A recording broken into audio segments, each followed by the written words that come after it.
Backlog. Yo, what's up, guys? So you know what's funny is I made this video. It was a TikTok video here, um, about well, it was a short form video, I should say, about like the facts about Goku versus Frieza. And I don't know if you know this, but it was at one point the longest fight in anime history. Yep, like I could see that. yep. So Considering how many episodes it took for, the 5-minute explosion to happen or whatever. look at this guy. Oh, it's adorable. It's Uh, adorable. I love him. So the fact of the matter is, it took around 22 episodes for the fight to finish, and in total screen time, the fight was 3.5 hours. That's when- that's a long time. When Frieza says he's going to blow up the planet in 5 minutes, it's literally another 9 episodes until after that happened. After he says that. I remember that. That was wild, honestly. So, and the reason being that at that time the manga hadn't caught up to the TV show, so they had to stall, which is why a lot of times in the original Dragon Ball Z, they had so many like filler episodes. I'm assuming that's why like the original Dragon Ball Z is like 300 episodes, and like what is it, Kai's like 70 or something like that, just because of how much filler there is. Yeah. But anyway, one thing that I've noticed about the video is how many people comment on it saying that like Naruto has longer battles, but they say things like a ninja war. And so the thing is that they're actually not paying attention to the fact that it's about 1v1 battles. It's not about like group wars. It's not about wars. It's about like fights. Yeah. I mean, like, because the Ninja War is like an entire arc of literally just fighting. So yeah. Hard to beat that for actual like, longevity, but it is just a bunch of fights. Yeah. Not one singular just brawl. Yeah. I mean, not only that, but the amount of people that I've like slowly learned this that do not actually finish a video before they start commenting is unreal. All of them. So the amount of comments I've got, I can just watch the title. Well, not only that, but like, what is it? I posted the video, and at the end I say, "Oh, this title for the longest anime battle was taken by One Piece. It was like Luffy versus Katakuri or something like that in 2018. Like that beat out the longest battle." Oh, okay. And I guess like the current person he's fighting is going to actually beat that. So now Frieza versus Goku is going to be third place, is what I hear. The amount of people that have commented that like, oh, the Luffy versus Katakuri fight is longer. That just didn't finish like a 30-second video is unreal. It's a long time though. That's a big investment. 30 seconds. Yeah, man, it really is. I could watch like a couple vines. But the problem is that like within that 30 seconds, the first line is, "Did you know that Goku versus Vegeta was the longest fight in anime history?"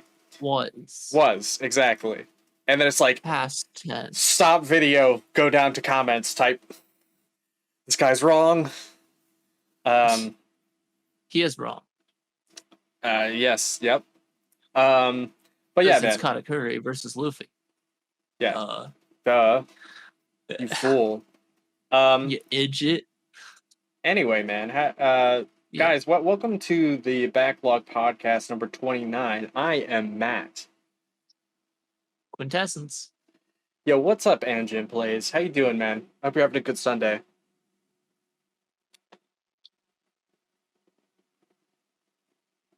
Scried, Cosmo versus Ryuho. Was the longest fight? Kazuma! Ryuho! Anyway, man, how was your week there, Quintessence? Oh, well, we had the big Tekken patch, and that was not amazing, but no. Some characters were big winners, some characters are big losers, and other characters are left to rot. You know, that's just kind of how Tekken works now these days. And one of my characters was a big winner. Woo! Oh man. So it seemed like both your characters were. Suck it, Lydia. Suck it, Geese. Both characters I start playing get nerfed. But other than practicing Tekken stuff, it was Path of Exile because Lake of Kalandra started, and I kind of hate it. But you know, that's a long topic that I could spend probably an entire podcast talking about. Hey man, we have an entire podcast, so we got a lot of time to fill today. So feel free to fall asleep. I won't. I'll just have to ask a lot of questions. That's all. No, seriously, I got a lot to say. Really? Like what? Not even joking. All right. Well, okay, so it seems like behind the scenes, they ended up shifting a lot of like drop rate things. Because I'll kill a rare monster before, and I would get multiple loot drops. Now I kill a rare monster, and I get nothing. And the monster's harder. So basically, we just keep getting nerfed, and the monsters keep getting buffed, and the item drops keep getting nerfed, and it just keeps getting more grindy and more grindy and more grindy. You know, that sounds like you ever heard of the Predator? What's the name of that game? The Predator Hunting Grounds or something? I think it might be I've heard of it. I've never played it though. It's like the 5-player game where one person plays as the Predator and like 4 people play as. So in that game, there's a lot of glitches, and basically they kept buffing the Predator. So eventually, you just he would just jump down and maul your team. And there really wasn't much you could do about it. So it at one point there was so many bugs and the Predator was so strong that it was there was no point in playing it. You just might as well just wait till the next patch.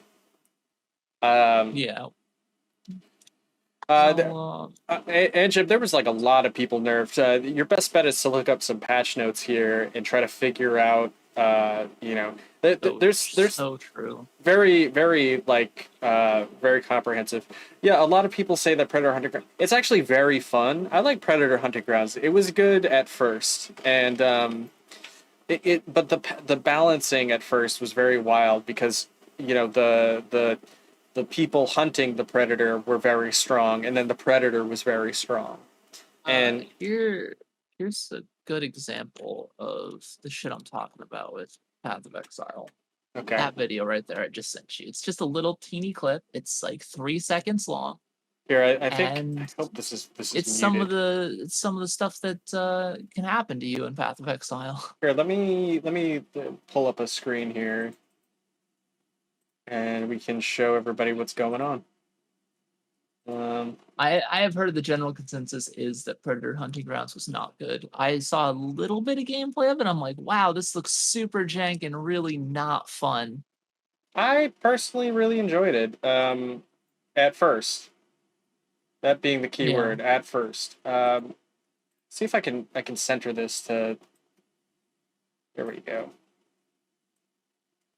Blink and you'll miss it though.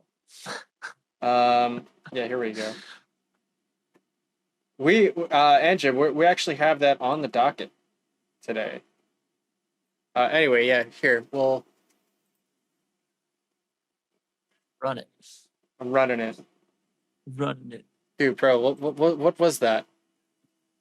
What is happening here? Did somebody just die instantly? Yeah, basically. So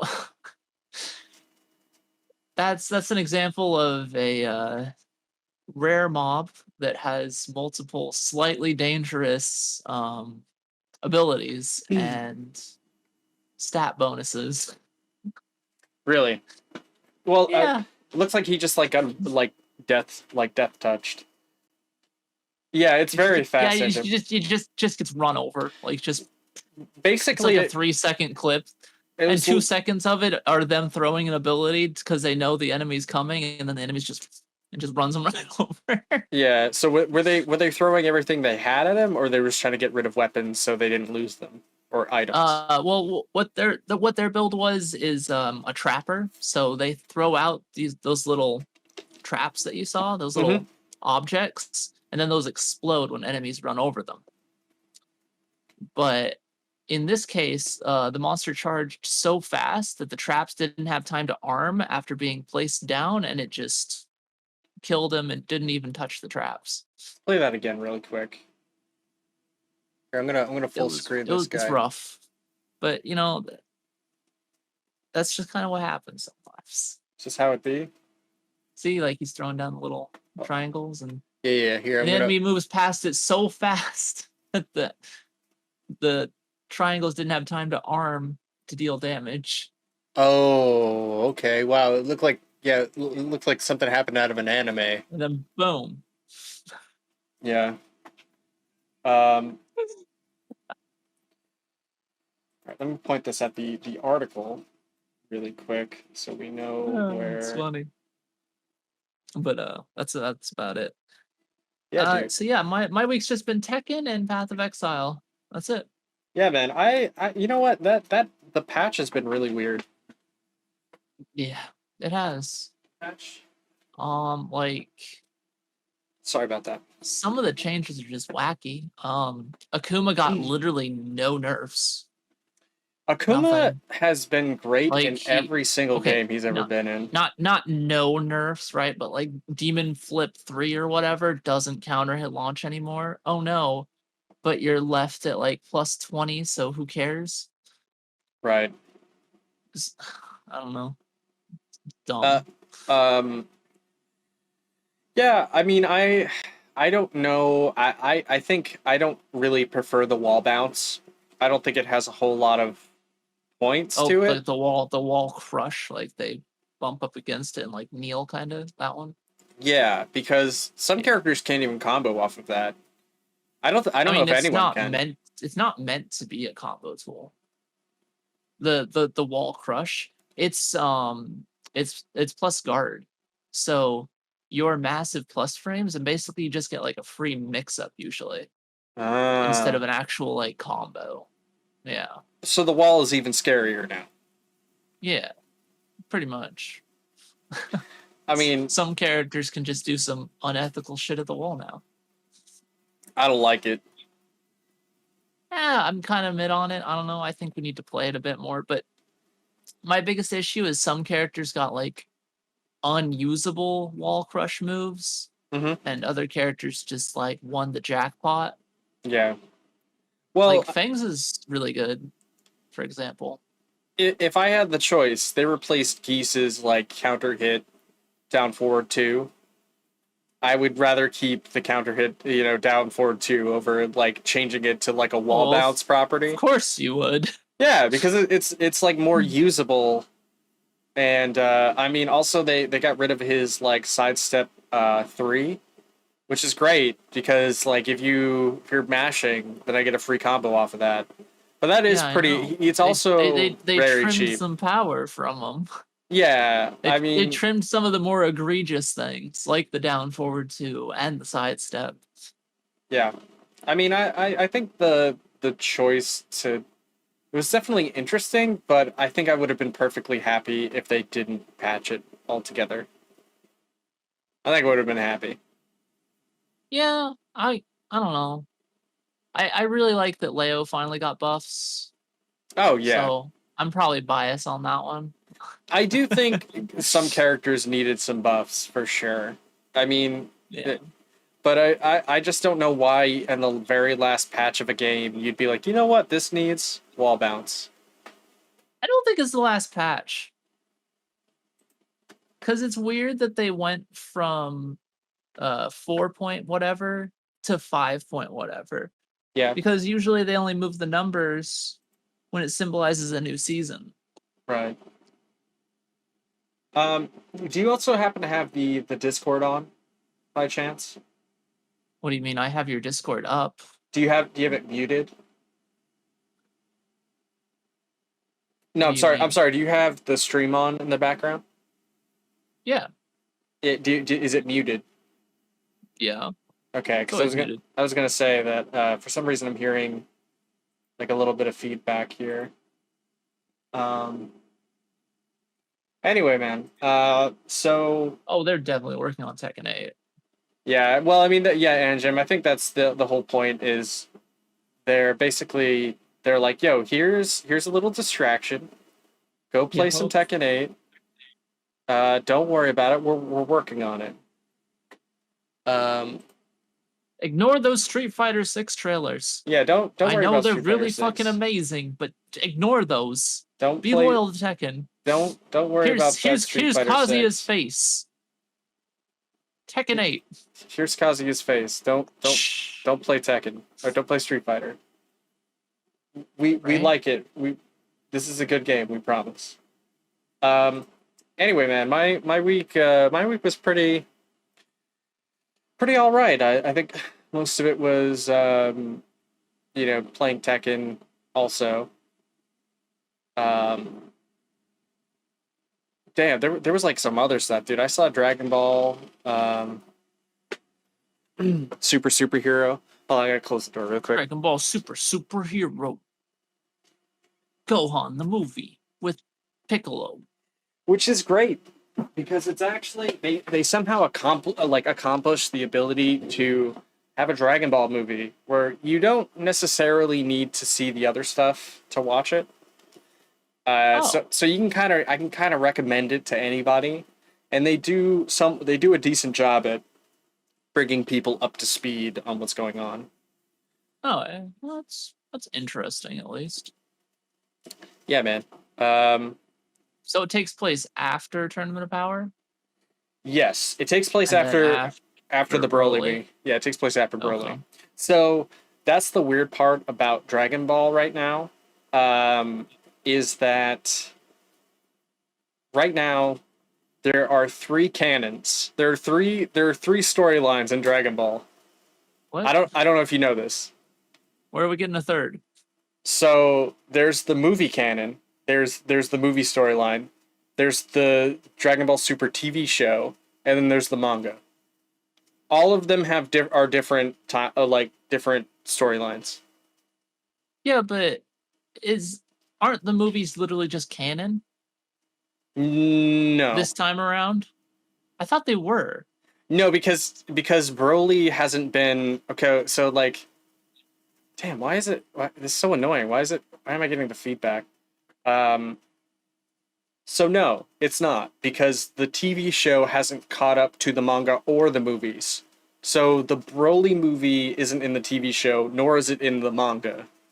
The manga hasn't been made a movie or a TV show. So it's like both the movie and the manga are ahead of the TV show, but have focused on different things each. So nobody knows what the actual TV show is going to bring into. Like, the manga doesn't have anything from the past 2 movies. So it's kind of confusing. Am I No, it's Am I making sense? Yeah. What's up, Tommy? Usually Dragon Ball movies are just non-canon. That's just how it works. So I guess they just continued that trend. So what I can say though is with the TV show, the TV show makes it so. I mean, it depends on what you consider canon, really. Like, are you going to be old school and say the manga's canon? Because the manga does everything in Super a little bit differently, but it does that like the Super manga does everything differently from the TV show, but it does it intentionally so that you have a reason to read the manga. Like well, in this has case, like a little differently. The anime came before the manga, Yeah. so I would say that the anime would be the canon, technically. Yeah. Over the manga. The Battle of Gods movie is different though than what they did in the TV show.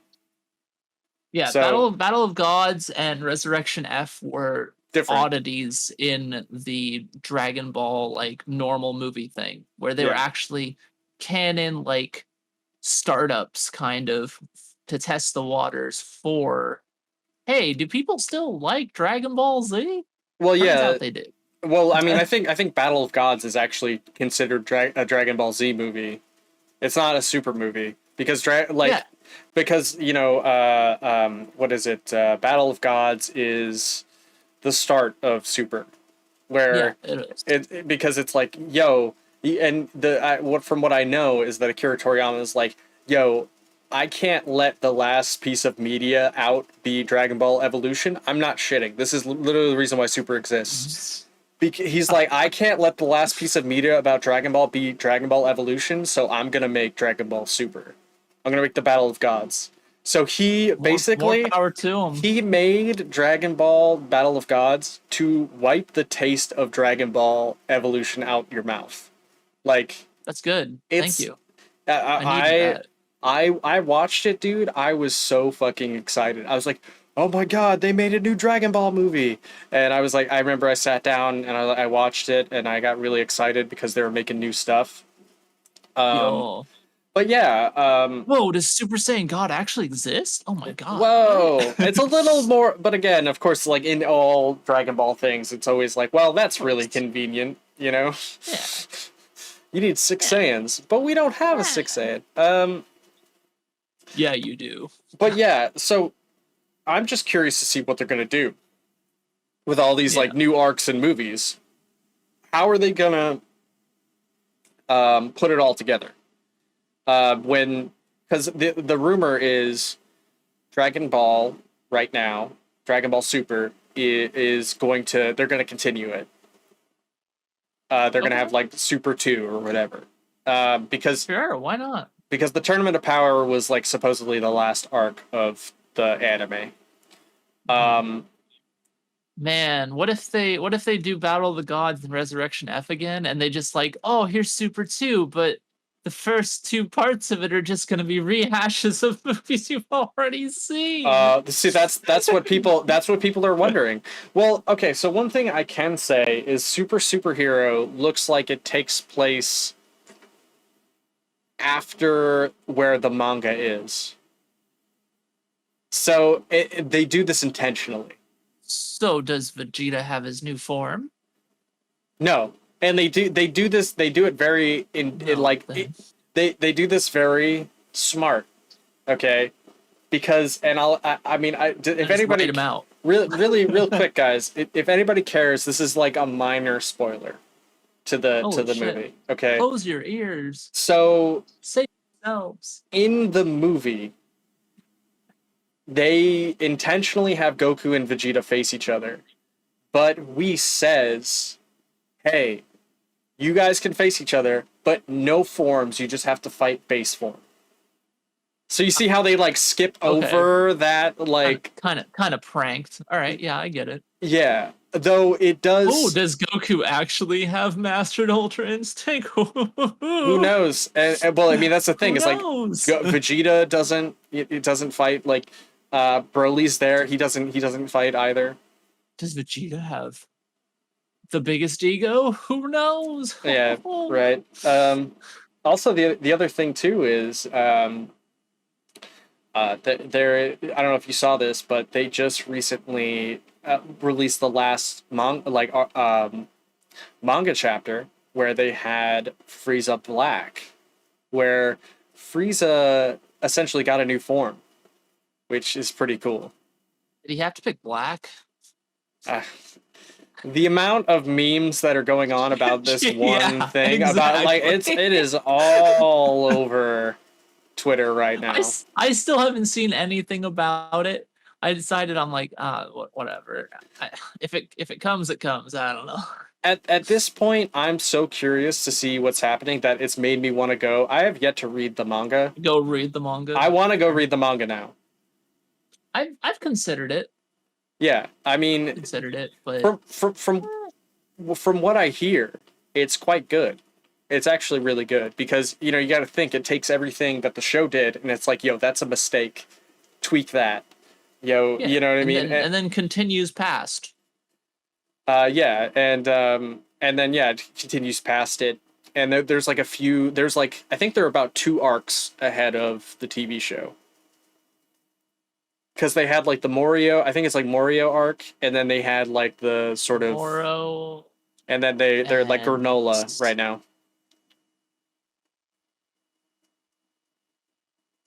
It's like granola arc. They just finished the granola arc, and so this is where I think there's 3. What about the galactic space peoples? What do you mean?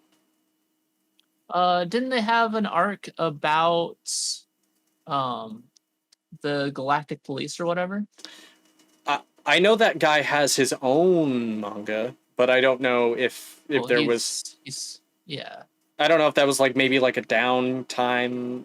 He was something that Toriyama's been trying to get off the ground for a while. So. Yeah, it's like how they had like Arale in Super for an episode. I don't know. I think the thing I like about Toriyama is he's like, no, all of everything I've created is in the same universe. I think that's kind of funny. And I don't know if you remember the Super episode where like Arale shows up and she fights Vegeta, and Vegeta's like, I can't fight her. She's a joke character. I'm never gonna be able to beat her. And just sort of like meta like commentary on it. She is a joke character. She's literally invincible. Yeah, she's just an invincible little robot girl. Totally. Dr. Slump. Dr. Slump. I have no idea what that's about. My head. It's just a joke. Just a joke manga. I might check it out. But yeah, man. So my week consisted of that. I feel like I had like something else that had happened. Oh yeah, have you ever had a coworker that was just like very much like acts like a manager, but he's not a manager? Oh, yeah, of course. The little mini managers, yeah, for sure. Yeah. So like this person came into work and was essentially like, "Hey, where have you been?" Because for whatever reason, I didn't see them for most of my shift. Like they were in a different. They were always in a different place.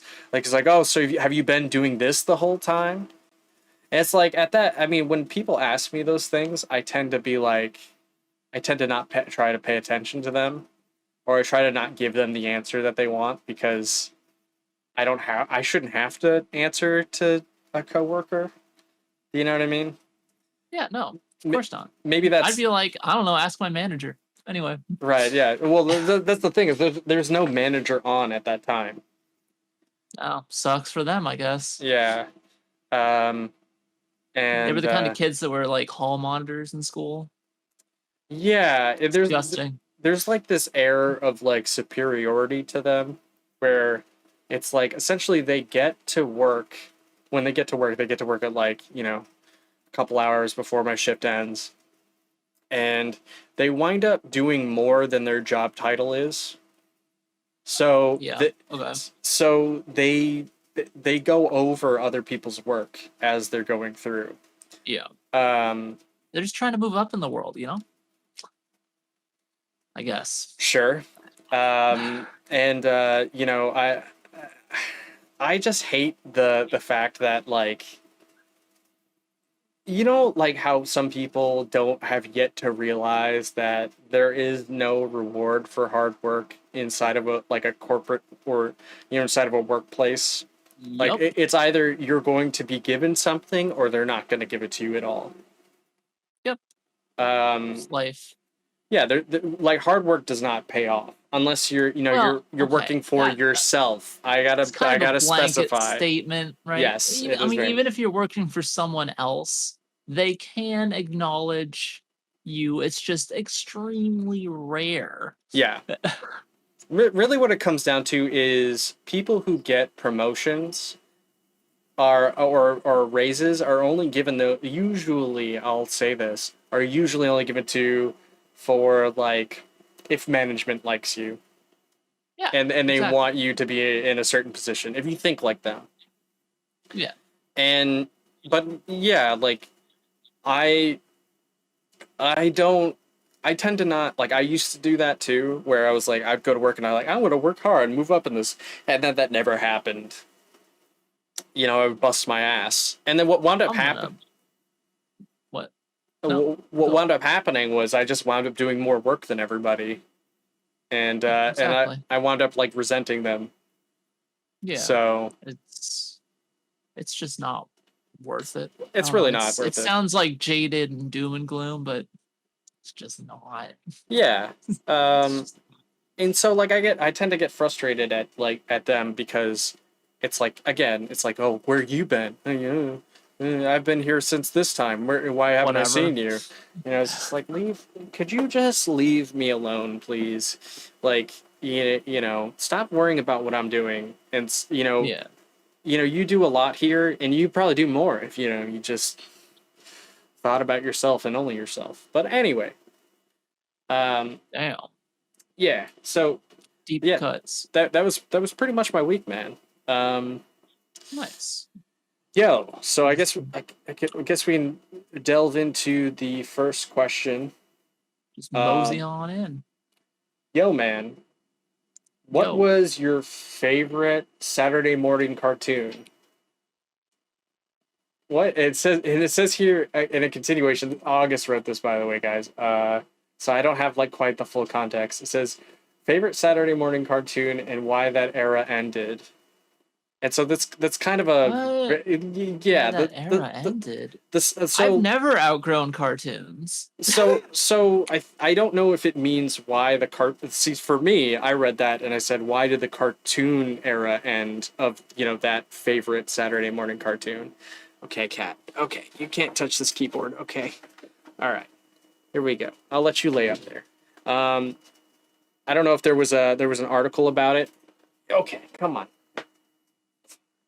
Man, favorite Saturday morning. Let's just. How about this? Why don't we just talk about our favorite Saturday morning cartoons and only that? Do you favorites, huh? Well, I mean, I don't know. There's a lot of them, right? Like, I really enjoyed Batman the animated series. Was that would you consider that Saturday morning though? It was on Saturday morning on Cartoon Network. Well, I mean, by then it was in syndication though. It must have been. That's fair. I don't know what really like counts as Saturday morning cartoon. All right, how about this? Huh? I remember, for me, my favorite era was I used to watch.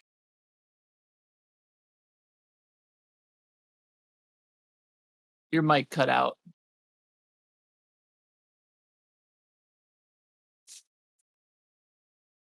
His mouth, motherfucker. Not working. Oh, hey, it's back. Is it the cat? The cat controls the mic. Test. Aww. All right, cool. Here you go, buddy. You gotta go. This is why I didn't want him on the there the table with me, because he's just so like what constitutes a Saturday morning cartoon? Sorry. So every Saturday, I used to watch Digimon. It was a new episode every week, and I remember being extremely excited every week to see the continuation of that show. So usually I consider the Saturday morning, like, yeah, you could say Batman, but like, well, let's say that new, like that new episode that was coming out. Like for me, I could say definitely Digimon, or Like Who knew? I knew that like well that was more like a deep during the week, but what is it like that the Time Detective? Something the Time Time Detective. Detective? Can't remember the name of it. Hmm. Saturday morning cartoon. You don't remember watching like specifically waking up on Saturday to watch one cartoon show? I Flint the mean, Time Detective. Yes, that is it. Flint the Time Detective. oh, Flint the Time Detective. Wow. That show is great. From top to bottom, like they showed every episode on Fox Kids, and it was really good. See, most of my favorite ones were already in syndication. It's okay. Just tell me what your See, that's syndicated the ones then. problem. It hit like a weird time because like I would always really enjoy like getting up and seeing like Thundercats. I would always really enjoy seeing X-Men, Why does it like seem? DuckTales, like Why does it seem like when you say that makes you sound so much older than me? Because, well, okay, so I'll rephrase that. I grew up, and when I grew up watching Saturday morning cartoons, right? I didn't have cable. I okay. only so I and this isn't a um like a parameter for what you should do, but I only had Huh. rabbit ears. Like I put the rabbit ears on top of my TV, right? I like moved them. Okay. I would have the perfect picture for watching like Fox Kids on like every day, and Yeah. so I would turn on the TV and that was what I watched. Um, for me, I see the first thing that comes to mind is definitely Digimon. I was a huge Digimon head. Yeah. I mean, Digimon was great. I preferred Digimon over Pokemon. So Oh, free. like I don't know. It Yeah. was it's odd, right? Like I loved how more interesting I guess Digimon was. Hmm. Well, it like had character development, unlike Ash, who just never aged. Um, Yeah. like Yeah. I remember I enjoyed like the first season of Pokemon, where like he was just like discovering the Pokemon as he would just walk around. It's like, oh, this is really cool. And I didn't have like Kids WB, so I couldn't watch that, but I had Fox Kids where I was. Which is weird because depending on where you were, you might have both. I don't know. True. Some like I know like my aunt's house, she would have Kids WB, but where I lived, it just never happened. Where Yeah. my dad lived, he had Kids WB, so I'd get to see like Yu-Gi-Oh, you know, whatever it was. So you don't have a memory of like a favorite like waking up excited for a TV show? Well, What okay, what were the I mean, TV shows in if syndication even? TV shows I woke up excited for were like Power Rangers and stuff like that, That is another one. right? That Like I that would wake up and be like, "Oh my god, it's Power Rangers Day! It's freaking Power Rangers Day!" and that was back when like I would intentionally watch reruns, just waiting for Yeah, the exactly. Saturday to come. I'd be like, all Just right, like a little taste. It's like I've yeah. already seen this, but it's good. Um, Or Beetleborgs. I used to watch the crap out of Beetleborgs. But for like cartoons, it was like Gargoyles, DuckTales, mhm. um, Digimon, like you said, Yu-Gi-Oh. Um, what else? I remember watching Animaniacs. Yeah, Animaniacs. I A- love Animaniacs. I Animaniacs still is love great, dude. Animaniacs. I like Cat Dog. I like Cat Cat Dog. dog, I haven't cat seen. dog. I don't know if it holds up. I don't know I don't if know either. I've never seen it. I know Cow and Chicken holds up. that show has a lot of adult humor in it, It does. like more than I realized. Um, but yeah, man, like for me, I was a big Fox Kids kid, I guess. Um,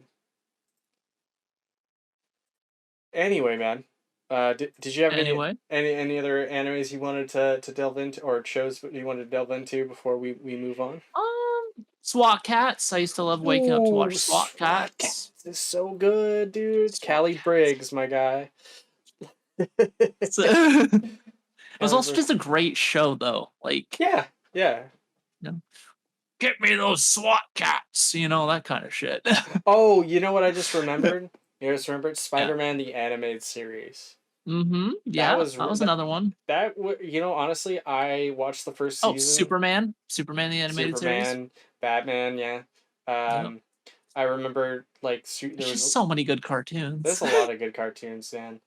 Um, and But, oh, Johnny Quest Adventures. I used to watch Johnny Quest Adventures. I was always kind of like I don't know if that was for me. That's I don't know fair. if I ever got into that show. Justice League, I guess you could count that, but Yep. I always felt like that was a like a That was late like night. a midday late night thing, yeah. Yeah, I mean, it was still great though. Justice League is honestly sure. still one of my Amazing. favorite cartoon shows of all time. I rewatched Justice League and Justice League Unlimited recently. I was like, man, this show's just It's fucking still fantastic. fucking I don't know what good, to say. right? It's still good. Um, it's so good, man, and I love how like they had the DC animated universe, where they would like connect all their TV shows. Like you had like one episode of Justice League where Static Shock came in, and like they had like older Static Shock, and then Yeah, that was it, part of the Batman Beyond finale. yeah, That was yeah. inside of Justice League Unlimited for some reason. Yeah, where they had like the multiversal type couple of episodes, 2 or 3 episodes. Yeah. Batman Beyond's my favorite Batman, by the way.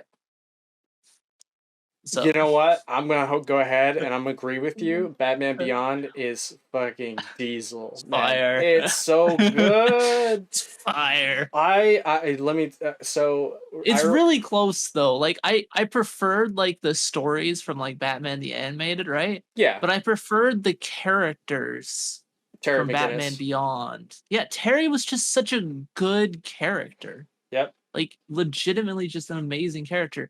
And older Bruce was just he was just great. Fun. He was Bruce, but older and a grumpy old man. He was just a crotchety, angry old man with a really dark story.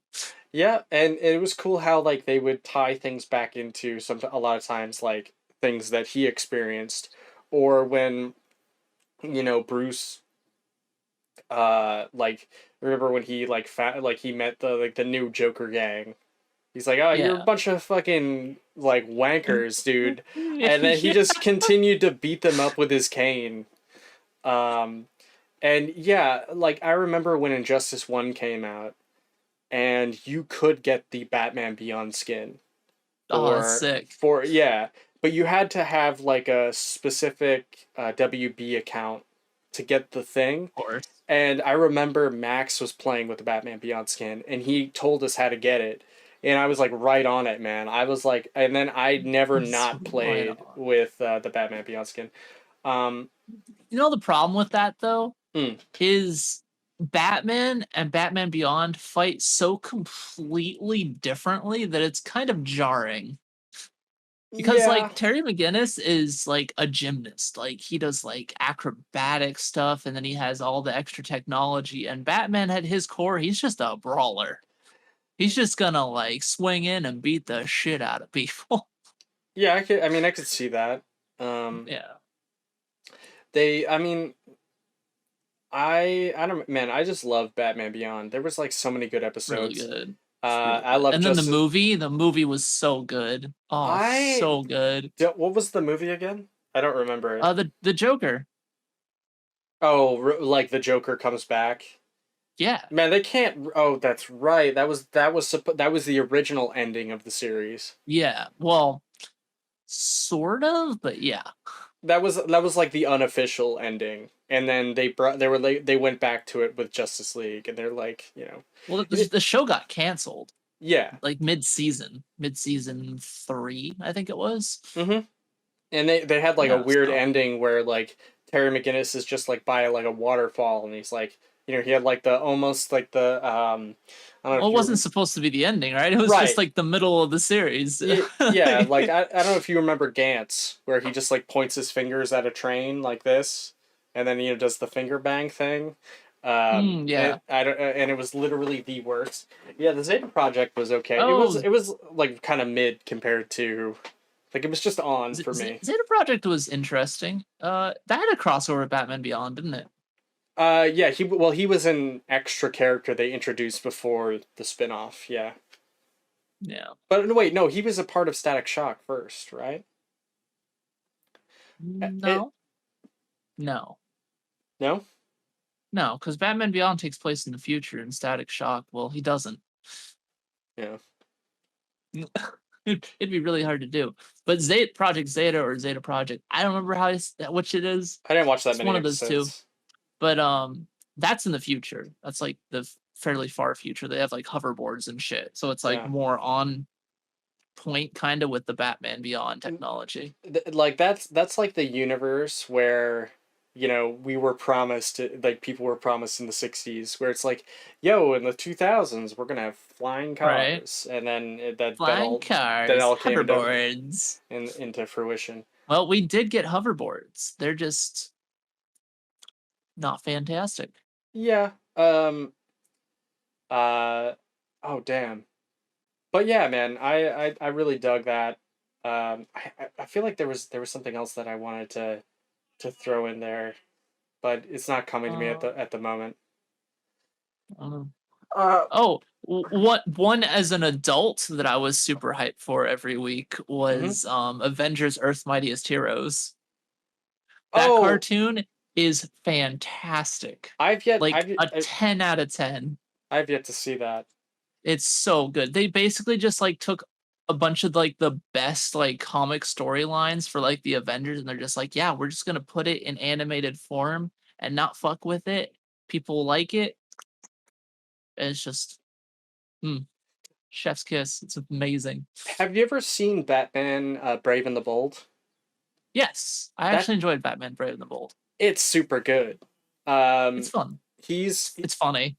It's honestly one of my favorite Batman shows. I didn't really care for the Batman, because it really couldn't. It was kind of boring. They kind of stupefied him on that. But yeah, that's because Avengers Assemble was trash. That's why you didn't like Avengers Assemble. What a horrible, horrible replacement for a fantastic show. Yeah, we have to like jump on the popularity of the cinematic universe. Fuck off. Oh, you know what's actually really good is Spectacular Spider-Man. I've actually never seen that. It's really good. That show got canceled way too early. It got canceled by a lot of my favorite shows. It got canceled by season 3, where like you know how like a show figures not another season 3 cancel. Here's the thing is it actually figured out its peak. It hit its peak. It was like it hit its peak and it set everything up for the next season, and it's like, oh, it's canceled. It was like Young Justice. No. But Young Justice continued. I still have to watch the new Young Justice stuff. Yeah, but like the from what I hear is Young Justice got canceled after the first 2 seasons or something like that, right? And it did, yeah. And the first 2 seasons, lack of toy sales.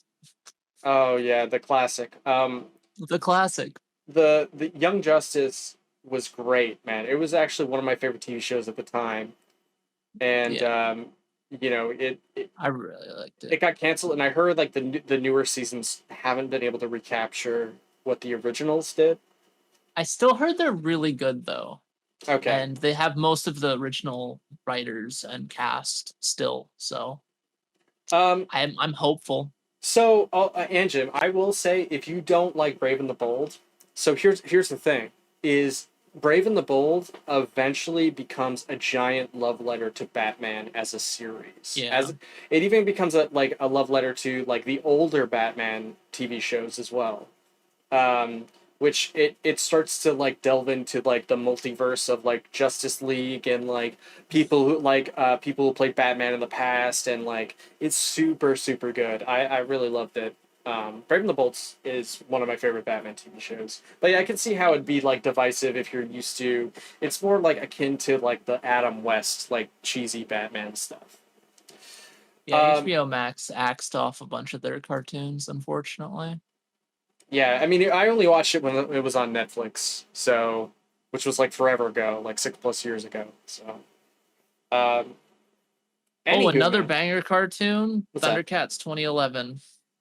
I feel like we've talked about that show like a Always, bunch of times about I that will show. always shill that cartoon. That cartoon was a phenomenal reimagining of an already good show. Yeah, man. What's up, afternoon tune? Yo, so man, what did you think of She-Hulk episode 1? I gotta ask you. All right, so here we go. I'm so curious to hear what you're gonna say. The CGI has improved since the trailer. Agreed. Not a whole lot, of course, because it's still just like a full-length like show, which I understand. It's fine. I hate the main character. I think I can see why. She-Hulk because all she does is spew hate. In that first episode, she just talked shit the whole fucking episode. I'm just like, what is this? Why? I don't know. Like also she was just so perfect and didn't have to work for anything. And okay, so real quick, guys, if you haven't seen She-Hulk, I'm gonna preface this as well. This is gonna contain spoilers. Just to be fair. So. Oh yeah, and Jim, Thundercats. I personally really liked the first episode. I thought it was great. Did you see the ending credits of She-Hulk? Yes. Okay, so you saw the whole thing. Okay. Yeah. I thought it was great. I think, look, so your problem with her is that you're not seeing it from her perspective, in my opinion. Okay. So from what I know and from what I've heard, is that Bruce Banner has he sort of has two personalities within him, obviously. He has Hulk, and then it's him, right? But the only reason that he developed these multiple personalities is because of him being abused as a child, essentially by his dad. So, She-Hulk, and supposedly from her point of view as a woman, is able to control being a Hulk a lot easier because she doesn't have that barrier that Bruce had of dealing with his trauma from his past. And so, like, he assumes that she's going to have to do the same thing that he did. But, I mean, I think the ultimate message was the human experience is different between every single person. Where, That's fair. And she even said, well, as a woman, she has to control her emotions. If she's angry, she's this. If she's sad, she's this. And it makes sense. And I've like dating for a while, talking to other women, in my personal experience, I have heard people say the same thing. And so, but what I honestly think that makes this interesting is, I think that her sort of saying, well, everything's fine, it could mean two things. One, it is very literal going to be a good time comedy TV show where she ultimately wanted to get straight back to being a lawyer. Could be that. But also, what it could mean is she could be being neglectful of what it means to be a Hulk, and through this first season, she's going to learn, like, oh, maybe Bruce has some points to like whatever her struggle is, she's going to figure that out. Um, like it's not quite as black and white as she thinks it is, but I can see why, you know, some people are saying I don't think that there's much of a like there's a lot of like people hating on the show and coming from like a feminist like you know, point of view saying feminism's bad or whatever, but of course that's just always like high publicity, like trying to get attention type shit. Which I think like it that sort of stems from the inability to understand where people are coming from or seeing outside of yourself. Um, and yeah, I think you know I think she's going to be a more interesting character. And I personally I really like her. I yeah, man, I'm excited to see where the show goes. I did think that the CGI was kind of shoddy at first, and you know you could see you could very much see them making adjustments to. Oh yeah, people were complaining about the CG, and they you know they went back and adjusted things. Yeah. And you know the like they really needed to have this first origins episode of She-Hulk where you know it had to happen. And it was funny because at the beginning of the episode she very literally says, look, I gotta tell you how this goes because we want to have a fun lawyer show. Yeah. And I like that. I like the fact that the show is, well, of course, like she's speaking to the camera, she's breaking the fourth wall like she's supposed to do, right? You know, and you know, I liked how they didn't do the fourth wall thing too much. They made it very subtle, and I guess you know, She-Hulk in the comics also breaks the fourth wall quite a few times. Well, okay, so from a comics side, like I've read some She-Hulk. She-Hulk is more of like a comedy driven kind of thing, like situational comedy with superheroes. So I don't know. Like I think the show like overall is fine right now. I just don't like our main character. She's just so bitter and spiteful and just says the things that she knows will hurt people the most. see, that's the thing is like those things that you don't like about her make me feel like she's a real person.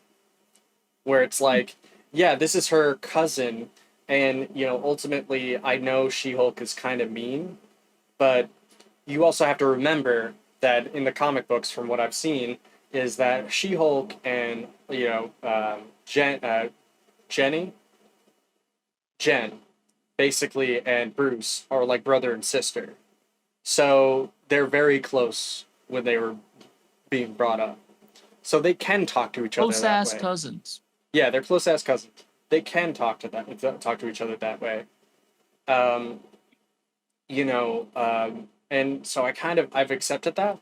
What I didn't like the blood transfusion thing, where that was a meme. It was literally. It wasn't even a blood transfusion thing. It was like a drop. Oh no! Oh, it's dropped. Yeah. In the comics, she like gets in like a serious accident, right? And the only blood like transfusion donor available is Bruce. Yeah. And so she gets like an actual like blood transfusion. Let me tell you how I remember it. And which made it a little more believable than, oh no, a single drop of blood. Oh, Hulk. How I remember it is I only remember it from the Hulk TV series, like from the from the animated TV series. Where you know she's like she's on a table and like he has to do the blood transfusion, and then you know whenever she gets up and she's this attractive woman, which she is. I strangely yes. Okay. And I don't know. I personally dig the character. I dig the show.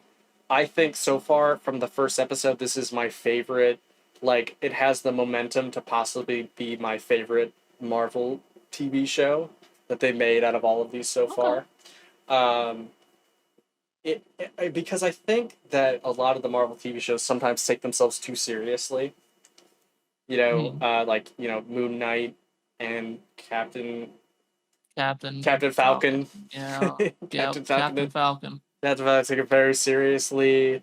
Um, what else? WandaVision. I mean, I know it was like I kind never of. even watched WandaVision. I just didn't even bother. You should probably watch it. I probably should, but It's so yeah, like I think that this show is going to be a good time. I do understand where people are coming from with the CGI. She-Hulk in She, the animated series is eye candy for thirsty guys. Well, I mean, She-Hulk in the she current show is eye candy for thirsty guys. and supposedly in the comics she has like the highest body count of like a lot of other superheroes. Um, so I mean they know what they do. Um, but yeah, She-Hulk's always been horny design. It happens. yeah, right. And I think that I feel bad saying it, but I think the actual CGI character looks better than her actual actual counterpart. I mean, like I think they're that. both hot. So Oh yeah, she's cute, but she's a little too skinny for me personally. But oh, again, okay. Fair enough. uh, anyway, man, what would you rate this first episode of She-Hulk? Some people said there's a foot fetish in the first episode. Dude, look, first of all, if anything short of that jury introduction of her super, I don't consider it a foot fetish anymore. I'm sorry, dude. So personally, It's Street Fighter I'm 6. sitting at like a 6. Okay. I think the show has a lot of room to grow and it could be better, and I'm not opposed to watching more Hmm. because I would like to see her character improve from my point of view. Yeah, I think To kind yeah. of see that, oh, I was being a raging bitch here. Oh, right, okay. She she okay. I think honestly I think it's gonna happen. I feel like she's a human person. I feel like she has her own thoughts, and I think I respect her quite a bit. That's And right. I wasn't bothered by her being angry. I You know what sucks here is out of this like 1 out of 10 system, I keep giving everything a fucking 7. But you know what? This is also a 7 for me. It's a 7. It's a 7, and I hate this. Seven's forever. Seven's forever, dude. I mean, it's fine as long as it doesn't dip below a 5. Then we have problems, right? Because like our scale's pretty like fair, I guess, more fair than the traditional like 1 to 10 scale. Because some people see like a 7 as this show's fucking garbage, actually. How do we You feel know, about like that kind of stuff. how do you feel about the other Disney Plus shows? I don't know, man. I don't know what I would rate it because I can't remember all of the Disney Plus shows. Like WandaVision, I don't Um, know. That's like a 4 or 5. I don't really care for it that damn. much. And you said I should watch it? I think you should watch it for lore A reasons. 4? It's A important for lore. 4? It's important for lore reasons. It Yeah, I it mean, like, it, it she creates her own little world. if you watch Multiverse of Madness, you need to watch. I would say watch this first, WandaVision. I don't think it's the best one. I think WandaVision's pretty mid, for me. Um, the let's see. I think Moon Knight is probably comes up second. Then Falcon and the Winter Soldier. So far, She-Hulk is number one, but it's only been 1 episode, so it's not fair for me to compare it. I Um, mean, Loki's my number 1, so. Loki is number 2 for me. Loki is fun. Loki is fun. I like Loki because I like the idea of Loki falling in love with himself as being such a narcissist that he's like, yeah, Quite literally, I yeah. love me a lot, and you know what? The only person I can love is me. I love that idea. I think it's hilarious. How would you rank the shows? Do you have like a? I mean, obviously you can't say WandaVision because you haven't seen it yet. No, I can't say WandaVision. I guess it would be like Loki. What's number 2? They're all kind of mid, right? God, they're all so mid.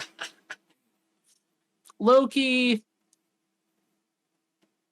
Captain Winter Soldier, Captain Falcon, chess. I was considering Falcon and the Winter Soldier, but it started weak the middle was good, and then ended weak for me. I don't that think to me makes me move it down. I mean that I think that takes the third place for me because I'm a huge there's fan not a of lot of Captain choices America. here, right? Yeah. Like, what do we got? We got freaking Hawkeye. Oh shit! I forgot about Hawkeye. Fucking, I didn't even rank You Hawkeye. forgot that even happened. Yeah. See, I don't like Hawkeye. I don't like Hawkeye because I don't like the Man, I hated Hawkeye. A lot of people liked it. I just don't think it's very good. It ruined the Kingpin for me. I don't like how it's the whole idea, the whole joke is like, well, Hawkeye is like it needs better branding, and then by the end of it, they just find a character to replace him. I know my ranking. Okay. Okay. It's Loki, Mhm. the What If anthology. I actually liked What if you count that. And then probably Moon Knight. Yeah. And then I guess She-Hulk could be after that. Followed by I don't think Falcon. Yeah. Yeah, something like that. So I guess in terms of TV shows, like those have all finished. So I can't really actually count She-Hulk yet because Hawkeye, it could end horribly. It could, you know what I mean? It started, I guess, better than a majority of them. So the whole thing is just kind of eh. I really enjoyed. I'm not a super huge fan of the MCU Disney Plus. I like What If because it actually had the balls to What If was fun. Delve into other worlds and be like, yo, what if this happened? And obviously they tested they're like testing the water to see what people like. I don't know. I dug it. And some of the stories I absolutely hated. Like what? Which ones did you hate? Let's get over that. I honestly hated the zombies. I'm okay with that. I like the ending. I like how ultimately all of What If actually mattered by the end of it. It wasn't just necessarily a telltale story. I like how it's like, oh, well, there's a reason why we're bringing all these characters in it. Yeah, I didn't care much for Peggy as Captain America. I didn't care much for that. Look, man, she's for a very specific person. Oh, okay? I understand this. Yes, a very specific clientele is interested in the Peggy character. Look, whoa. Okay, I'm not even gonna read that afternoon tune. I'm not even gonna read that, dude. Look, I liked her as a character. I even liked her in Multiverse of Madness. I thought she was cool. And my dead last is Miss Marvel. Dude, I even forgot about that. That has to be like in the bottom, like it was just so. I mean, maybe if I see WandaVision will take that bottom spot. But for now, Miss Marvel has a very firm telekinetic grip on it. Yeah, it was. Miss Marvel was fun, but very, very much mid. At times she was fun, but I don't know. I don't really care like what actually happens next to the character. But I think the second season will be better, so I have to be kind of fair to it. You know what I mean? I'm excited. Even putting it on my list feels fair. I mean, the fact that I forgot about it just has to be in the lower rank. Yeah, there you go. So anyway, did you watch Tekken Bloodlines? Did you see the first episode? Of course I watched Tekken Bloodlines. First episode. What did you guys think of Tekken Bloodlines? I'm excited to hear what you guys have to say. I actually have seen all of the show. So I sat down and watched it and I binged it in one sitting. I don't know if I'd be able to do that. It's definitely a show. What did you think of it, man? What was your opinions on that? Okay, so first things first, get it out of the way. Triangle shadow everywhere. Yep. Horrendous. It's really annoying. Once you notice it, it never goes away. So outside of that, the animation it ranged from stiff to awkward. Like for example, like June doing like her like cartwheel Cartwheels. kicks. Yeah. Oh boy, that was an animation. That was done. That was made. That was a thing. Yeah, it was a thing. The story, I don't know. There's no story right now, really. It's just like, oh, yeah, Ogre fucked some shit up, and I'm gonna be Ogre. Yeah. Oh, super weird thing. Mm-hmm. I tried to watch it with the Japanese dub because I was like, well, obviously this is gonna be better. Mm-hmm. But the lips are synced to the English dub.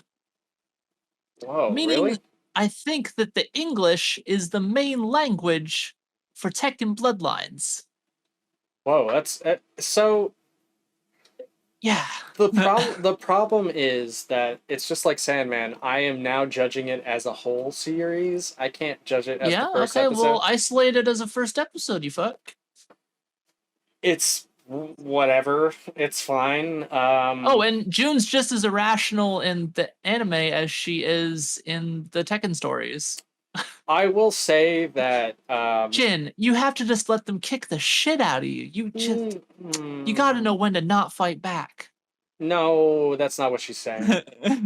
She was saying so first of all, didn't have to hurt them that badly. She's saying like to defend yourself, but to only use it as like passively. But you don't have to beat the hell out of the kid. Don't use excessive force. Yeah, don't use excessive force. I think that the show is. I thought the episode was fine. I think once you get past that, it gets substantially better. I don't know if I can get past the animation. It's meant to be binged almost, so you can't really. Well, it's only 6 episodes, right? So. Fuck! I really want to talk about the other Well, that's too bad. This is an episode 1 review. What you know? What here? Okay, so here's my problem with these reviews that we're having. Okay. What? I don't think August wanted to do episode 1. I don't think we're ever gonna finish Sandman, like the Sandman review. Oh, are we ever gonna go back to that? Like, I mean, we can go back to it. I just don't remember where I was. It was the first 3 episodes. That's what we reviewed. Oh man, it felt so long. All right, yeah, okay. I would like to finish Sandman. I almost think watching the entire series and then reviewing it is the best way to go about it, instead of like reviewing these single episodes. Unless we're gonna review single episodes every week, that'll be something we could talk about like after the podcast. But it's still a little weird to do it like, and I think maybe with 2 people. You know, it would be more episodes, but with August not here, it's a little different. Yeah, Triangle Shadows, dude. That's really that's my Triangle summer. Shadows, some jank ass movement animations, some very, I guess, off animations. The cool thing is like watching the moves. And you're like, oh, flash combo. Huh? Yep, they do. Again, I can't talk about it, but yes. Yeah, I know. I know. I will. So, what would you rate this first episode? I'm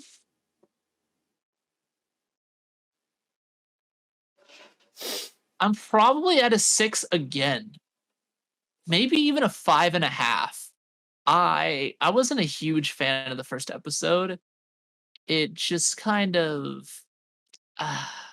it felt like a nothing to me.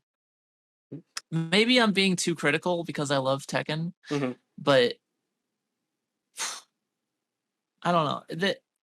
It's hard to get past the animation. It's hard to get past the sometimes weird English voice acting. Like, remember, Anjum, we've only seen the first episode so far. Like, at least Quintessence has, so. What? Yeah. Try not to spoil too much of it. Or any of it, honestly. Because if we're gonna watch it, I'd rather not be spoiled, even if I don't care much for it, you know? I will say this lore-wise. They did not have the balls to kill Jun the way that they did it in the actual show. The actual game. I don't remember how she dies in the game. So she dies by cutting off Jun's head. Oh, right. Yep. Right. So Yeah. like Okay. I don't know if you remember Tekken Tag, so in Tekken Tag, they like climb up the stairs, and then at the end is Ogre holding someone's head. Yes. Yes. I I, remember. Okay. and I was waiting for that to happen, but Oh, obviously, as soon as that happens, your show shifts into like a different rating, and it maybe the does. It people. does. And there are other inconsistencies that happen in this that don't happen in the games that bother me to no end, and it actually like just irks me a little bit. But yeah, man, I will give this show the first episode a 5. I'll give it a Oh wow, 5. you're lower than me. I'm gonna give it a 5 because the middle of the road, I will say, like, you can't really judge the show off of this first episode. Okay. There's not enough to go on. Fair enough. I would say like the thing is She-Hulk has more meat to its bones than the first episode of Oh, Tekken. for sure. Yeah, no, for sure. Because mind you, we're trying to I think I will adjust my score down to a 5. yeah, I think that's fair. I mean, it's I it's so middle of the road. it really is. It's like one of the most mid things I've Yeah, I witnessed in a while. I personally okay. And I've seen this style of animation just done better before. Like I Mm-hmm. watched Kengan Ashura and it just did this style of animation Better, better. I've watched Baki, it did this style of animation but better. better. I don't know. And this brings up another point is that I think that this style of animation is so new that unfortunately something like Berserk 2016 was a victim of it. That they didn't quite know what they were doing at the time. That I think everything this that animation style is a mistake right now. I think that I everything preceding it is sort of taking that and like doing it way better. And I mean it wouldn't take much to do better than Berserk, so it's like so slow paced. And it's not even the pace, man. It's ooh. It was like they sent the intern to do the CGI. yes. Berserk 2016, look, so here's the thing. I want to like Berserk. I really do. I'll tell you Oh, I what. love Berserk. There are like 3 OVAs that used to be on Netflix. Like 2 or 3 Yes. OVAs. The golden egg. Yeah, not the animated one, not the original one from the 90s, but a newer one. Yeah. That The explain the OVAs. those are excellent. Those are good. Go Yes. go watch those. I sat down, watched them all in one Saturday evening. I binged Yep. them. I was like, I watched the first one. I was like, oh, I gotta watch the next one. I gotta watch the next What one. the fuck is Griffith doing? And then, first of all, look, if anybody ever says Griffith did nothing wrong, just Well, they're just. excommunicate that person from your life, and I think it's I just will a meme. completely I don't think understand it. anyone actually believes that. Because Griffith does a lot of things wrong. Look, I'm just saying, Griffith might do everything wrong. damn, dude, I don't know, man. I just think that there some atrocities you just can't overlook. But anyway, It's um, true. I think that this does the 3D animation decently. But yeah, I would say I would give it a 5, man. Check it out though, but like definitely watch the rest of the series. And if you're a Tekken fan, it's obviously gonna scream to you. But I would be shocked if there was a It second will. season. I would be shocked. Yeah, I don't. I Like don't. just watching the first episode, I can't really super weigh in, but just off the first episode, I have basically no hopes for this show. I would be shocked if there's a second. I don't think there's gonna be a second season. It's too mid, and good shows get canceled. So, like, what Yeah. does a mid show stand? What Well, chance does it stand? who knows? It's Netflix. They are like very I mean, inconsistent it's with true. They drove Voltron into the fucking dirt, so like anything could happen. yeah.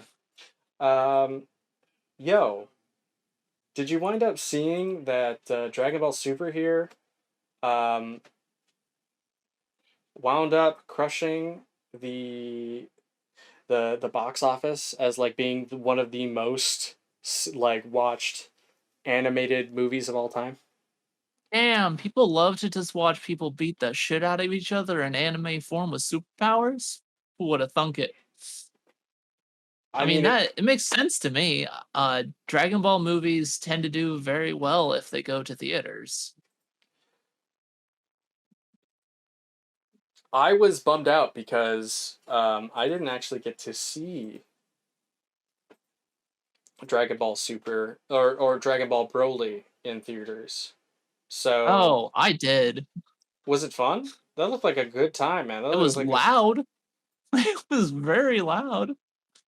And unfortunately, the CGI looked even worse blown up. mm-hmm. So, that was the thing. It did really well. I don't Afternoon Tune, I imagine Mugen Train still beat Dragon Ball Superhero. I mean, this was supposed to be like the most watched anime movie in theaters, but I don't know. Currently? It's very or currently. Ever. Okay, yeah. I think maybe whatever. Ever. I'd have to. The problem is there's no way it's ever. Spirited Away. That shit's got a lock. Yeah, but have you ever seen? I mean, oh my god, who's the director of Studio Ghibli? Oh my god, what's his name? Miyazaki? Miyazaki, yeah. Miyazaki does not like anime, so I don't know, man. Who cares? Yeah, who cares? Yeah. I also secondhand. I guess Top Gun Maverick beat out Avengers Endgame in box office, which I mean, just like really just side note here, which is kind of shocking. But yeah, man, Dragon Ball Superhero is killing it right now in theaters. So yeah, he shits on. So yeah, and Jim, he shits on a lot of modern anime. I mean, but you can look that up. I don't want to like fully quote on that, but this is just a lot of like things that I've heard and seen. He's a very cynical man. Anywho, let's see. Speaking of Dragon Ball, so I guess Andrew Tate, just really quick here. We're gonna briefly cover this. Just like a little zoom on this. So the deep Tate, as I like to call it. I hate it. Thanks. The commentate L. He says, commentate. if you're over 15 and you like cartoons, you're a loser. Anime, Dragon Ball Z, whatever, no excuses. Plus, any woman loses respect for you. Grow up. So Funimation commented, these hands are E for everyone, and they are. First of all, listen, if you're listening to this guy, like he has some good points sometimes, but a lot of times a lot of what he says is just super sexist, and he's garbage. He's a garbage human being. Pure human garbage. He sees people as nothing but tools, when he himself is the biggest tool. He's essentially just using any sort of publicity that he can get to, blow himself up. Like, of course, like why would this dude talk about, like, why would he talk about Dragon Ball, right? It's because it's doing well. It's because it's like it's trending. He's got to talk about it. Andrew Tate got banned from social media shortly. Good. Screw that guy. I mean, he's a piece of shit. And like, honestly, man, if you like anime and your girl, or a girl doesn't support that or doesn't respect you, then you know what, she wasn't for you in the first place. Let's face it. You gotta move on. And speaking of which, the other day, moving on, when I was streaming, there's a little side note here. I was streaming and somebody, I'm not gonna say who, put in their title, "God bless Andrew and Tristan Tate," as their title for their stream. And I don't see this person stream very much, but I just sort of like a weird way of getting like, how much do you want people to come into your stream and argue with you? Do you very, very badly? Is that what I put in my stream title to get viewers? I guess is so. that the secret? Is that how I get viewers in stream? Why would Hell you? yeah. Why would Sign you me do up. that? Like, if you're playing video Uh-huh. games, you know what? You know what I'm gonna do? I'm gonna stream some Tekken, and you know what? I'm gonna And argue talk with some. about Andrew Tate. Talk about Andrew Tate. I'm gonna argue with some kids. I mean, how bad could it be if you have 2 viewers and you have to put that inside of your title? You know, I don't know, man. I just think I don't know. I just think Wild. maybe you should, instead of like using shock value, you should put in some work instead and focus on that. Yo, so Dragon Ball new DLC for DBZ Kakarot focuses on Bardock.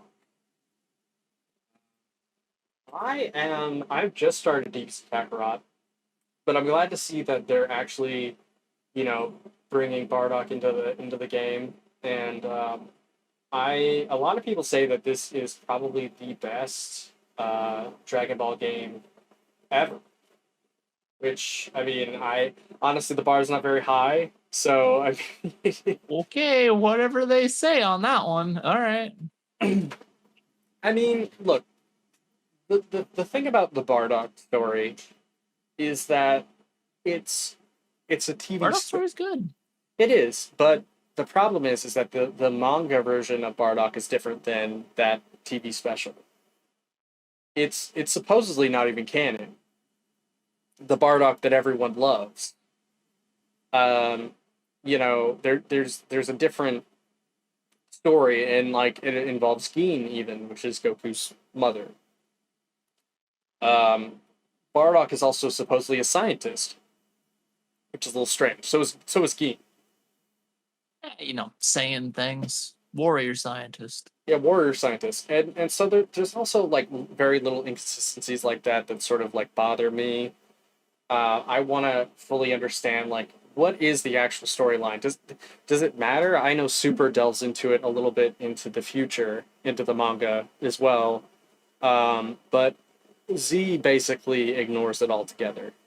Well, there's also that extra Bardock special / like mini movie where that's what I'm talking he goes about. back in time.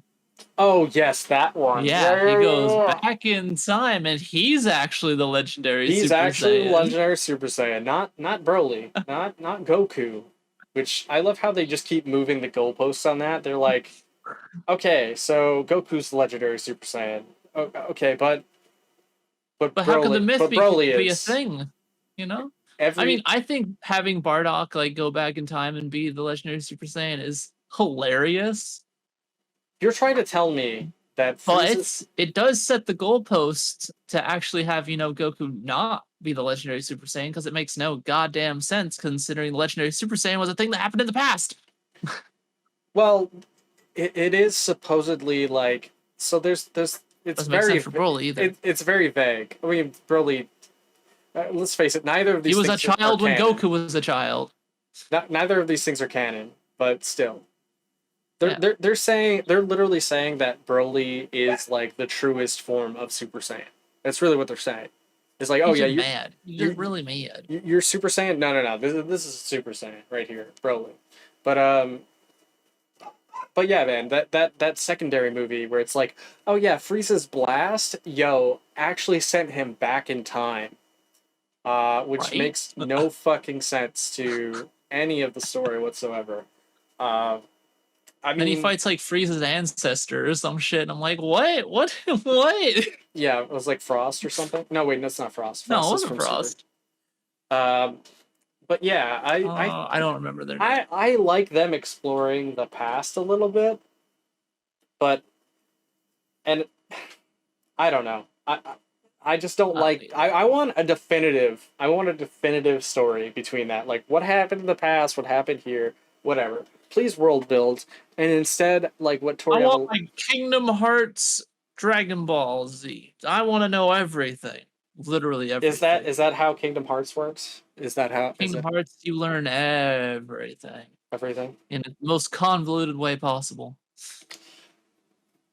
And somehow I think, even though Dragon Ball could be convoluted, I think I would understand it better at the end of the day than Kingdom Hearts. So Probably. Common L Kingdom Most people. Hearts. Yo, did anybody happen to see this post here? And I know you didn't get a chance to, Quintessence, but Anakin had a Jack 7 bodyguard follow him around at Summer Jam 2022. And like this dude was a great, like this cosplay was really good.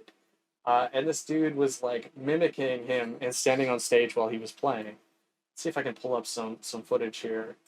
But I don't know. It's fantastic. I don't know how I didn't hear about this. Yeah, I think it was fairly recently. But this dude, yeah, it was Summer Jam 2022. Well, and what I'm saying is like the footage that I've seen is like on Twitter. Like Summer Jam just happened.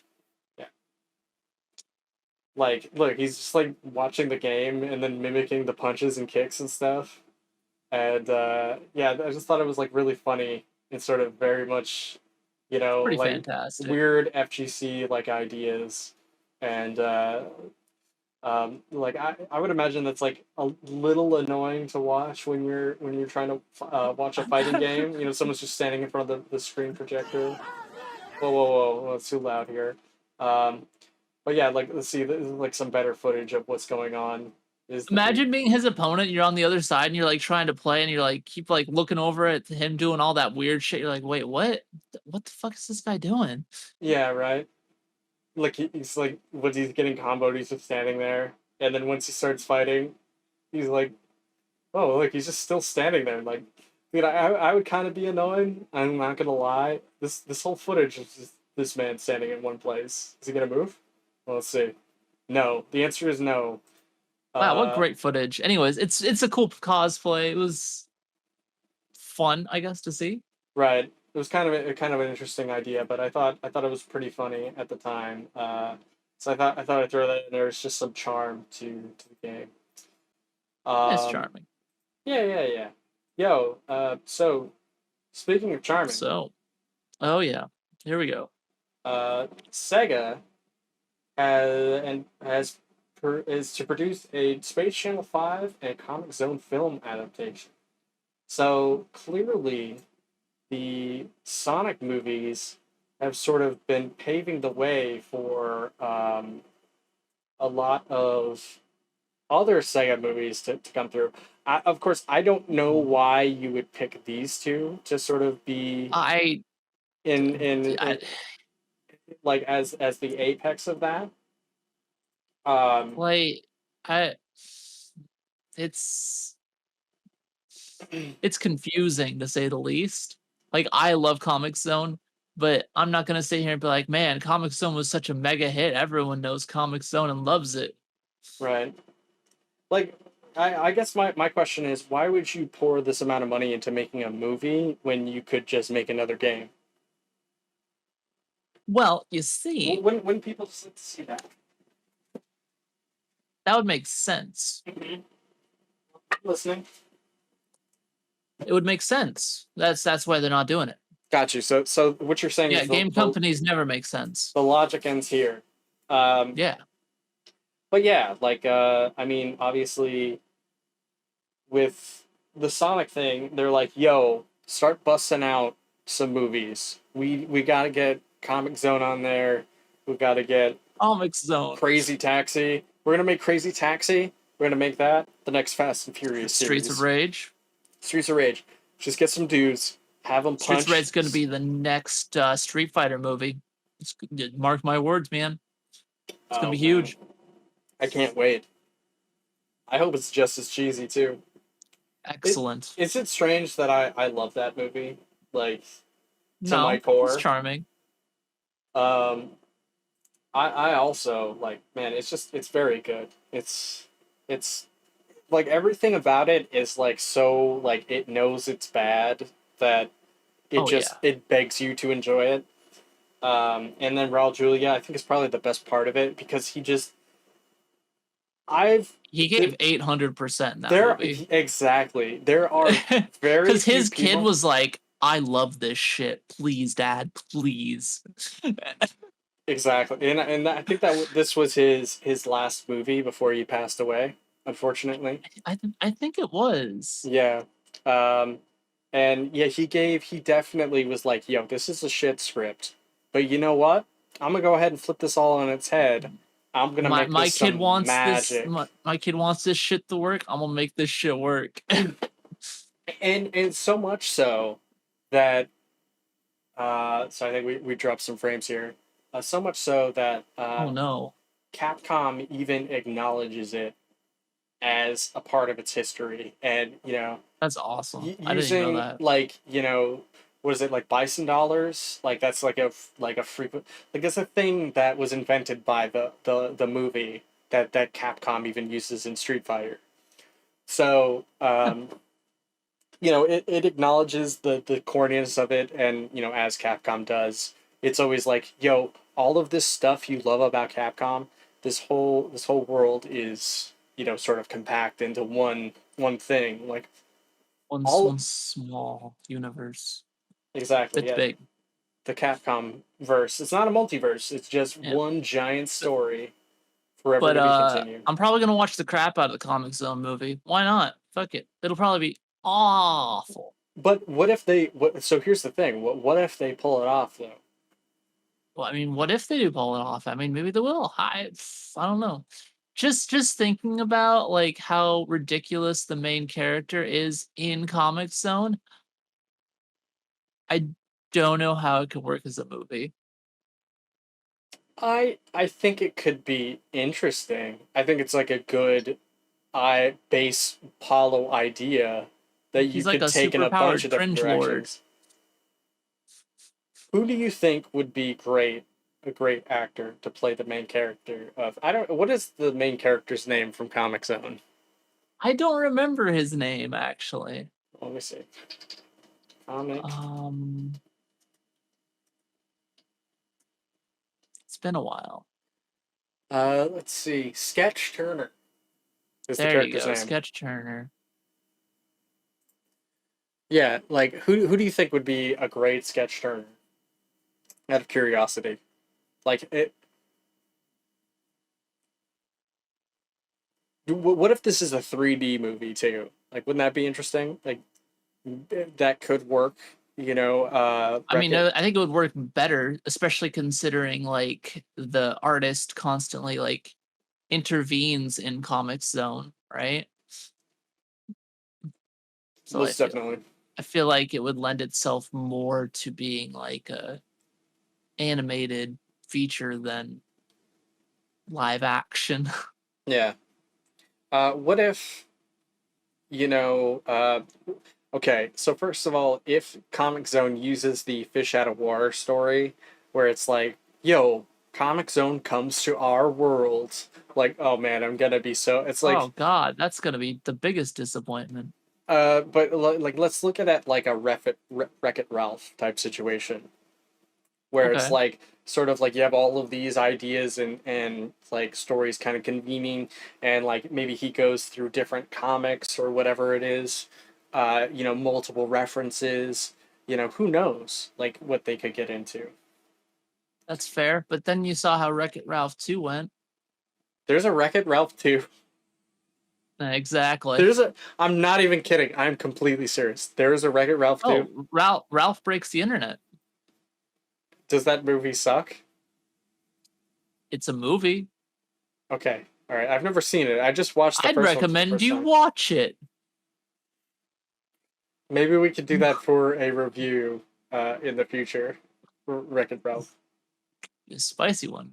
Oh boy. Um, but so I don't know. Let me just throw my hat in the ring here. Go for Maybe like let's have what is it? Nicolas Cage. We'll get him in shape, and we'll have him be Sketch Turner. I think. Oh my God. I Okay. think as soon as you put Nicolas Cage as like a crazy ass character, I'm in. Let's do it. Let's have him just overact his ass off. Are you down? Fair. Like, let's Sure, say, why not? Let's You say know it's what? let's say it's a Saturday night. We both have the day off. You do know, though, that it'll probably just end up being like Chris Hemsworth or something, right? It's a me, Mario. Chris Pratt? Oh, yeah, sorry. Chris Hemsworth. Wrong Chris. It's fine. Who doesn't Chris Hemsworth voice? Literally just one giant meme of a voice actor, right? Did you hear that he's supposedly going to voice Pac-Man? Is he? I don't know if that's a joke or not, but I'm pretty sure that I had heard that. I don't even know why we need a Pac-Man movie, but it's fine. Whatever. We need one because Sonic did well. We already had one. It was called Pixels. Nobody watched that. Nobody watched that. Just as like I won't believe that anyone watched Jack and Jill. And if you like that movie, I don't believe you. And also more power to you, I guess. But you should probably see a doctor. Probably see a doctor because your eyesight's probably your funny bone's broken and your eyesight's going. You probably forgot your glasses at home. Yeah. Anyway, do you see that One Punch Man is getting a 3rd season here? 1 second here, real quick. Oh, no. Okay, damn it. Why am I being thrown in? You know, I swear to God, every time he does this, I think he does it on purpose, where he is, you know, like he leaves, you know, something comes up, and he's like, yo, I'm going to leave Matt alone here, so he has to cover some time. Because if he doesn't, there's going to be some dead air. All right, I'm back. Oh, okay, all right, cool. Sick, man. So, speaking of dead air, there's no transition. No transition. Production of we are not SEGA. Production of the 3rd season of One Punch Man has started. Yup, that is a thing, isn't it? Yeah, man, it's definitely a thing. Okay. What are your thoughts on One Punch Man as a series? Okay, so One Punch Man, I think it's a fun series overall. It's just like a huge parody on overpowered characters, and that's great. The characterization's good, but like if you don't like, okay, so like the story isn't really about like Saitama, right? Mm-hmm. It's more about the people around him. And that's why I think the story actually works, because you have Saitama, who's just this incredibly broken, overpowered character that's a parody of all other characters that are broken, overpowered. Right. But the other characters around him have like flaws and like character development and all this other stuff going on. Yeah, so Saitama has none of that. Things actually work. Yes, no, Saitama's at the end, basically, of end of the line. He's literally MacGuffin the character. Yeah, I'm just like the strongest, but he's still considered like a C-tier hero because it's a joke. You know, it's a joke. Yeah, because nobody ever actually sees him like beat the enemy, right?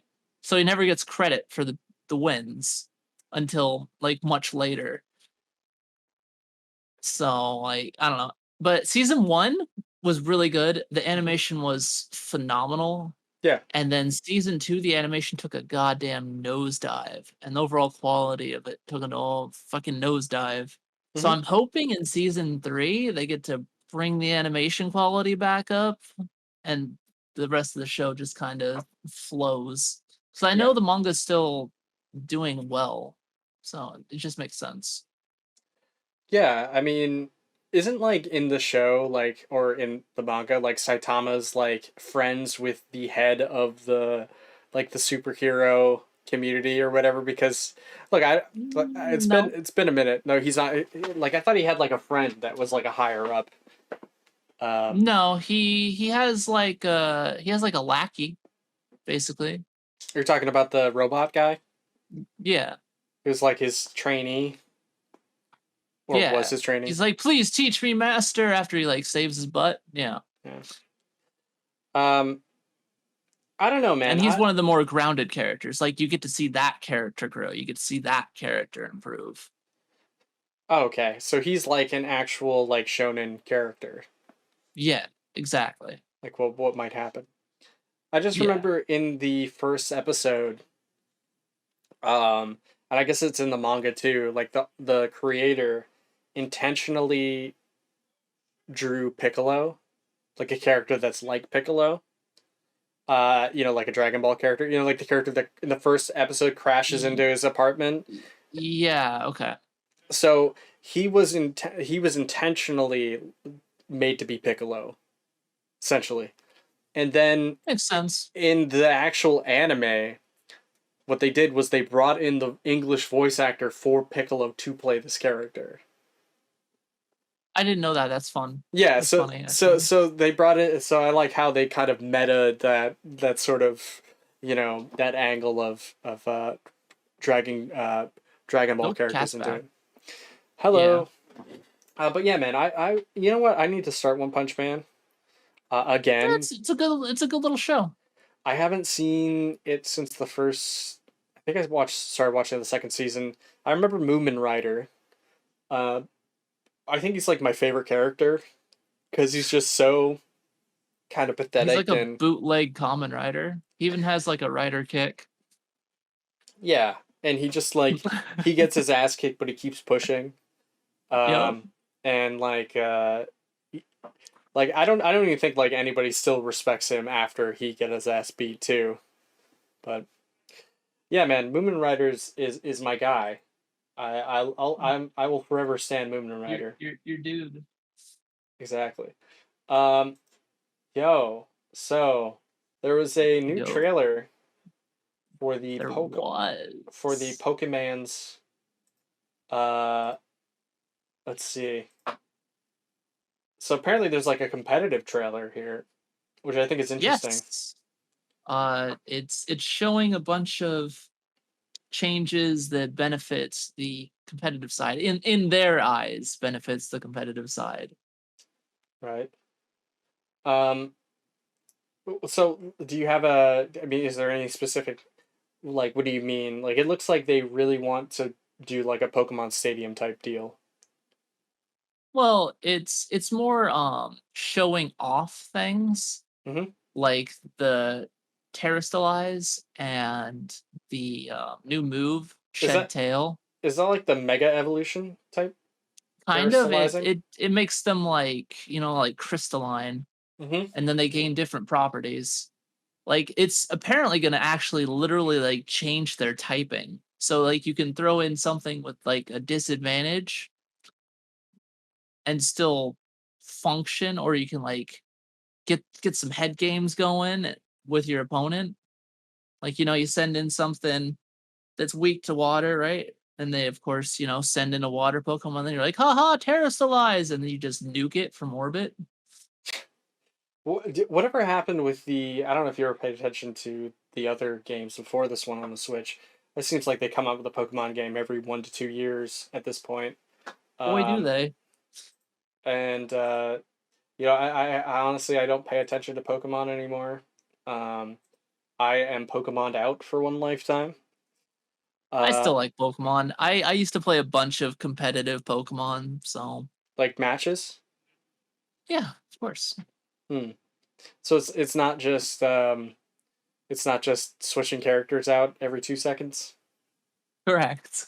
It's not. It's Because there's a lot of mind games and like psychological things going on with competitive Pokemon.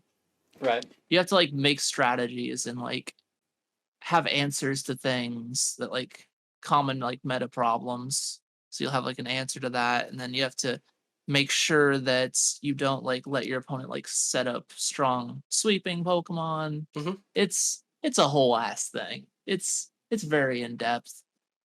Some people come up with like the most creative ass shit to like win big tournaments, and I Hmm. just don't have the creativity for that.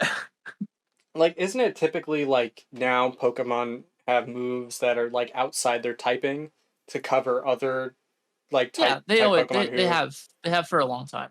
yeah. Yeah, like some Pokemon have like huge coverage. Like you'll have like a water Pokemon, but they'll also have psychic, some fire, Mm-hmm. electricity, maybe even a grass move just kicking around. It's like okay, cool. Might as well not be a what was it? You said a water Pokemon. Might as well not be a water Yeah. Pokemon anymore. Yeah, I mean, technically you could always do it because of certain abilities, Mm-hmm. like hidden power. Hidden power, it could give you an element move of any type if you had the correct stats for it. Hmm. I didn't know that. Yeah, I mean, I've sort of been out of playing competitive Pokemon for, or I never play competitive. I just played against friends. But That's fair.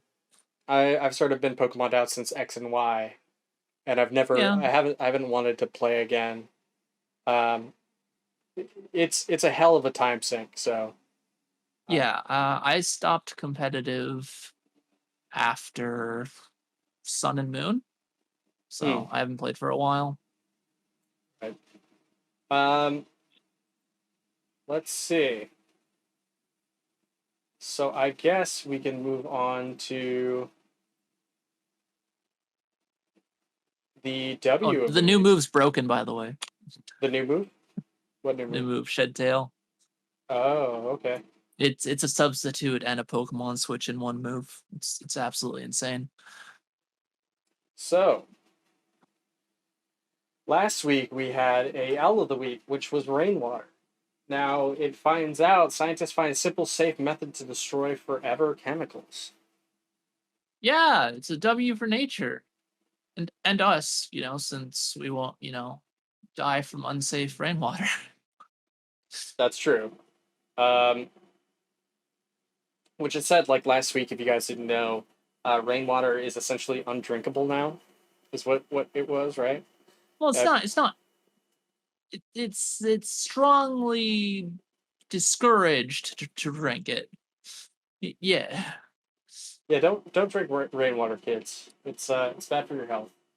Yeah, basically a lot of the like daily stuff we've been using has just been fucking up the water, and we haven't really had a way to just kind of strain it out, right? Mm-hmm. But now that push has come to shove, and like, oh hey, this is actually super dangerous now. We're actually, of course, doing something, Yeah, it's not as is until tradition. it's not until it's actually a problem that we Right? Always right at that breaking point. yeah, Ozone's fine.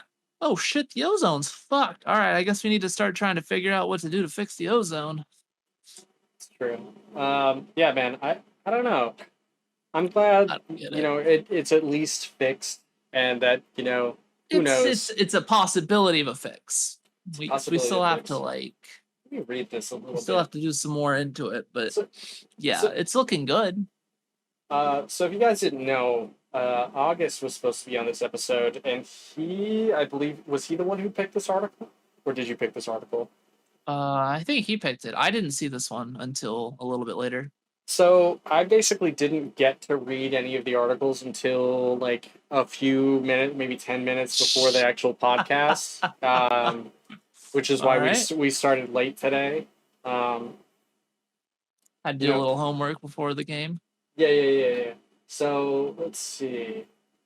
How is it? So I'm curious to see how they are going to fix it. Uh, yeah, news, please. But yeah, uh, I don't think the article listed how they're actually fixing it. oh, okay. Well, goddamn. Well, either way, I'm sure there's another article that does, but we're just poorly informed. What can I say? we're poorly informed and we're scrambling for information today. It's a little bit of a messy. I mean, some people are scrambling. Well, I mean, what? Are you throwing shade at me, my guy? Because if you're throwing shade, like, why? Oh shit! Why are you taking the helm on this one? I don't know. Felt like it. You didn't feel like it, you mean? No, I felt like it. Yeah. No, I'm saying like talking about this. Uh, you're saying Oh, this thing. I mean, there's not too terribly much to talk about. I just read that one article and it didn't really have much information at all. It was like, okay. oh hey, yeah, we can fix this. I guess, yeah. But yeah, man. Cool. Well, maybe We next take week those dubs though, you know. we'll definitely have some more information for you guys for whatever however the rainwater is going to be drinkable here. But yeah, guys, that's going to be it. Yo, Quintessence, where can people find you? Oh, you can find me streaming over at twitch.tv/quintessencehd. And of course, you can find me on the podcast because it's my forever home, apparently. Yes, indeedy, feed the needy. Yo, you can find the backlog we're on Instagram, we're on Twitter, we're on Twitch. You can find the Backlog podcast anywhere that you can find podcasts. I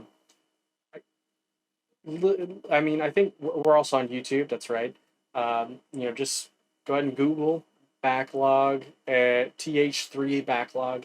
You should be able to find us, guys. Other than that, I hope you guys have a good night. This has been the Backlog podcast number 29. Wow, it's going to be 30 time next flies, week. Man. Yeah, time definitely flies. It feels like, it was like episode, I want to say 7 that we're like, yo, we should do this more often. And then now we're on episode. We should have an actual podcast. We should actually do that. And now we're almost on episode 30, which is kind of crazy. Really is. But yeah, I think I'm gonna start the ending timer here, and we're gonna try to raid somebody. But I hope you have a good night, and we'll see you soon. Peace out, y'all. Take care, my dudes. Later. Bye bye.